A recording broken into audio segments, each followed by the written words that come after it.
अच्छे बड़े बड़े प्रोग्राम के इतने अच्छे अच्छे अनुभव हैं वहाँ। इतने जैसे कुंभ मेला होता है, इतने बड़ा बड़ा प्रोग्राम होता है, वहाँ पर दीदी जी कितना मैनेज करती है। वहाँ तो करती ही है, साधु संत महंत बनता है, उसका भी आप बहुत अच्छी तरह से मैनेजमेंट करते हैं। और इतने सारे भाई बहनें कुंभ मेले में जाते हैं, मधुबन वाले भी कितने जाते हैं, खिलाना रहना और फिर सौगात भी देना। इतने बड़े प्रोग्राम ये बहुत अच्छा दीदी जी का। और दीदी जी मधुबन में जब भी सेवा की आवश्यकता होती है तो दीदी जी बीच में आते रहते हैं। लेकिन हम सन्मुख ऐसे दूर दूर से तो मिलते हैं तो ऐसी दीदी जी जो अपने स्थिति को भी एक रस रखी हैं और अपने शरीर की स्थिति को भी एक रस रखा है उन्होंने, हमने जब से देखा है और ऐसी दीदी जी हमारी दीदी दादियों के साथ का अनुभव तो ही है।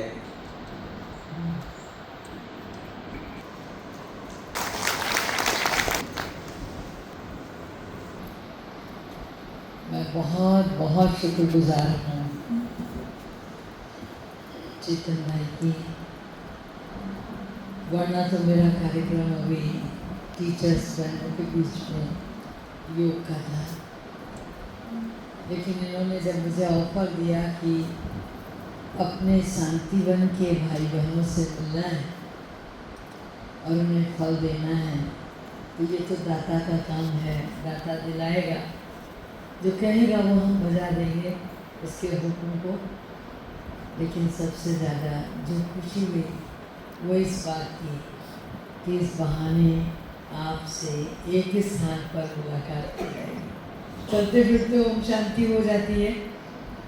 पुराने भाई बहनों को सबको पहचानती हूँ, लेकिन हमारे बीच बाबा का गुलदस्ता नए नए फूलों से भी सस्ता रहता है, तो कई बार नए भाई बहन भी सामने आते हैं, ओम शांति हो जाती है। लेकिन कौन कहाँ है, क्या नाम है, क्या कर रहे हैं, नहीं पता पड़ता। बहुत अच्छा लगा। और इस समय हमारी परम श्रद्धेय परम आदरणीय दीदी जी का मास चल रहा है। बड़ी दीदी मनमोहनी दीदी को उस प्रकाशदर्शी ने चुना था, अपना बनाया था और मातेश्री जी के अंग संग लगकर एक सहायक, एक प्रबंध कर्ता के रूप में दीदी का कार्यभार सहयोगी के रूप में लगा दिया। और इतना सुंदर प्रबंधन उनका था कि मम्मा के बाद आदरणीय दादी जी के अंग संग रहे। मैं समझती हूँ कि आप में से बहुत हो गया। सुबह क्लास में हाथ उठवाया मैंने तो टीचर्स बहनों में केवल एक या दो बहन निकली जिन्होंने दीदी को देखा था और बहुत करीब से जुड़े होंगे। मैं समझती हो सकता है मोहन भाई भी हो, मैं नहीं मुख से बोल सकती, लेकिन ये कि पुराने भाई बहनों को इस यज्ञ की मूल धारा से जोड़ने का कार्य दीदी जी की पहली दृष्टि करती थी। मुझे याद आता है हमारे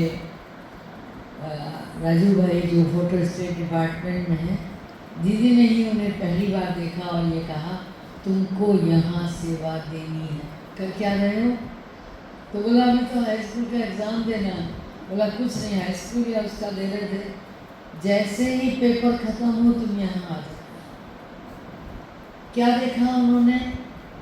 वो तो उस समय बहुत किशोर अवस्था के, मतलब युवा भी नहीं थे पूरी तरह से, ऐसे बच्चे थे, मगर दीदी ने देखा, हाथ रख दिया और आज भी बाबा के यज्ञ में लगे हुए। हमारे गोलक भाई सुनाते हैं कि पटना के मेले से दीदी ने उन्हें देखा और देखने के बाद बुलाया, क्या कर रहे हो, क्या करते हो, घर में कौन कौन है। परिचय लेने के बाद बड़े यज्ञ में आने का निमंत्रण दे दिया। औरों की बात जाने दीजिए, मुझे भी एहसास नहीं था मैं आदरणीय सरोज दीदी के साथ सेवा दे रही थी। और दीदी ने डायरेक्ट बुलाया और ये कहा गंगे दादी को, कहाँ है मनोरमा, उसको बुला। तो दादी ने एक बार चौंक गई कि ऐसे क्यों दीदी याद कर रही है, बोला उसको बुलाओ इलाहाबाद से। तो गंगे दादी को कुछ उस समय समझ में नहीं आया कि बात क्या, कहा वो समर्पित नहीं है। दीदी ने छूटते ही कहा, मैं कहती हूँ वो समर्पित है। ये दीदी के शब्द थे, मैं कहती हूँ वो समर्पित है, उसको बुला। और दीदी ने कुछ नहीं, कहीं पूछना चाचना नहीं, सीधा का सीधा बिठा दिया ब्याह की घड़ी। क्या फर्क थी दीदी की। दीदी ने जब मुझे पहली बार, लोग यहाँ मीटिंग में बहुत जोर लगाते हैं कि हमारा नाम आ जाए, कोई हमारा सिफारिश कर दे, कुछ हो जाए, दीदी ने डायरेक्ट यहाँ से मीटिंग का निमंत्रण दिया। तो मैं एकदम से उलझ गई थी कि अरे बड़े बड़ों की मीटिंग होती है, मैं उसमें जाकर क्या करूँगी। और दीदी को भी बोला मैंने कहा दीदी ये तो मेरा काम एग्जीक्यूट करना है, आप मुझे जो आज्ञा देंगे, जब देंगे, जहाँ देंगे, मैं करने को तैयार हूँ, मीटिंग में मेरा नाम क्यों रख रहे हैं। तो दीदी हंसी, बोली नहीं, मैं जानती हूँ तुम्हारी इस मीटिंग में ज़रूरत है। तो फिर उससे आगे तो कुछ बोलना ही नहीं, क्योंकि बचपन से पढ़ने का एक शौक़, एक हॉबी। तो बाबा के यज्ञ की भी जब कोई भी किताब आती तो सबसे पहले पढ़ने की कोशिश करती। तो बाबा की जीवन कहानी से एक बात बहुत पक्की कर ली थी कि बाबा ने जैसे ये मान के रख लिया था कि गुरु का बुलावा, काल का बुलावा, गुरु ने कहा वो करना ही। तो हमारे आगे तो हमारी दादियाँ ही हमारे लिए गुरु के समान थी। बाबा गुरु है, इसमें कोई दो राय नहीं है, लेकिन साकार में दादी दीदी कुछ कहे। और उन दिनों तो नारा ही था, कोई भी अकेले दादी बोलता ही नहीं था। अगर मिलने जाना है तो बोले दादी दीदी के पास जाना है, अगर बुलाया है दादी दीदी ने बुलाया है, दीदी ने बुलाया है दादी ने, बोला नहीं दादी दीदी दोनों ने बुलाया। तो ये होता था, लगता था दोनों की तस्वीर को कभी अलग करके देखा नहीं जा सकता हर कार्य में। और दीदी दादी के साथ कभी भी दो मत नहीं। दीदी से एक सीख बहुत बड़ी मिलती थी कि जब कभी दीदी के पास कोई पहुंच जाए, कोई शिकवा गिला लेकर ये कह के कि आज ऐसी बात हो गई और दीदी मुझे बहुत चुभ गई है, बहुत चुभ गई है, तो दीदी का मुझे वो एक्शन नहीं भूलता। दीदी बड़े प्यार से कहती थी कहाँ लग गई, इतने प्यार से हाथ घुमा देती थी, कहाँ लगी है, लाओ निकाल दो। अब सामने वाला शर्मिंदा हो जाए कि यहाँ थोड़ी लगी है, कहाँ लगी है बताओ तो सही। तो दीदी इतने अच्छे से ये न कह के कि तुम में भी तो कहीं अभिमान होगा, लगी कहाँ। अगर तुम डेली अभिमानी होते तो कहीं लगती ही नहीं। जब लगती है कभी भी किसी को तो समझो कि हमारे अंदर भी कुछ है, कुछ है जहाँ वो चुभन है। तो दीदी बहुत प्यार से, उनकी दो शिक्षाएं, एक तो कहाँ लगी है और दूसरी एक शिक्षा ये कि दीदी हमेशा कहती थी ये हमारा दैवी परिवार है, ये हमारे बाबा का परिवार है और परिवार में अखबार नहीं छापे जाते। तो पहले मुझे समझ में नहीं आता था कि दीदी ये बात क्यों बोलती है कि भाई अखबार नहीं छापा जाता। तो दीदी का फिर भाव होता था, दीदी जब टीचर्स में बैठते थे तो बड़े खुल के समझाते थे कि कोई घटना घट भी जाए, कहीं कुछ हो जाए, तो क्या परिवार में एक दूसरे को प्रचार प्रसार करते? जब परिवार में नहीं करते, बोला अपनी बहन अपनी बेटी की कोई बात होती है तो माँ बाप भी दबाते हैं, तो भाई भी दबाता है, बोला उसको बहुत ज़्यादा प्रसार में नहीं लाते। तो ये हमारा दैवीय परिवार है। इसमें अगर कुछ हो जाता है तो प्रचार क्यों करते हो, अखबार क्यों छापते हो? और दीदी की ये एक इतनी बड़ी सीख थी जिसने इस गुलदस्ते को हमेशा महकाया है। बहुत दिनों का जीवन इस यज्ञ में गुजरा है, बाल सफ़ेद हो रहे हैं, वो निश्चित है किसी न किसी मोड़ पे दीदी के इस तरह के वाक़यों में करीब आए हुए। अभी मुझे दादी के उसके लिए बुलाया कृष्णा मैम ने, तो मैंने वो बात वहाँ भी रखी कि दादी में जो समाने की शक्ति थी बहुत अद्भुत थी। कभी भी एक भाई के द्वारा किया गया कृत्य दूसरे भाई तक दादी ने कभी वर्णन नहीं किया।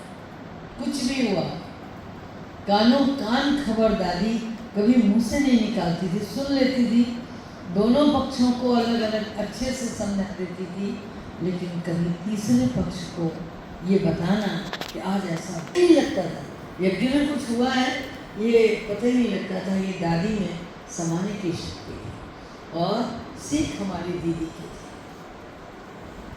कि कभी भी छापना है। ये हमारा परिवार, किसी से कुछ हुआ है ना, तो वो भी तो हमारा ही है, जिससे हुआ, जिसके साथ हुआ वो भी हमारा ही है, और दोनों को बिठा के प्यार से समझा दें। तो ये दीदी की बहुत बड़ी विशेषता थी। दीदी थी तो यज्ञ में लगता था कोई बड़ा है जो हमसे कुछ पूछे, सीधे हो जाते थे बिल्कुल। जब पांडव में प्रवेश करने लगे, बाहर से चले आ रहे बहुत जोर जोर से, हंसते हुए, बोलते हुए, जोक सुनाते हुए, और सामने दादी दीदी बैठी बिल्कुल सीधे एकदम अटेंशन। यहाँ कहाँ से आ रहे हो तुम लोग? 2-3 बहनें बताया कि हम लोग नकी ले गए थे, बिल्कुल जैसे अपराधी हो, कोई डरते डरते नकी ले गए थे। वहाँ क्या किया? तो सच्चाई से वो कबूलना है, बता दिया वहाँ पर चुटकुले हो रहे थे। दादी कहती यही सुना रही होगी और कोई नहीं सुना रहा होगा।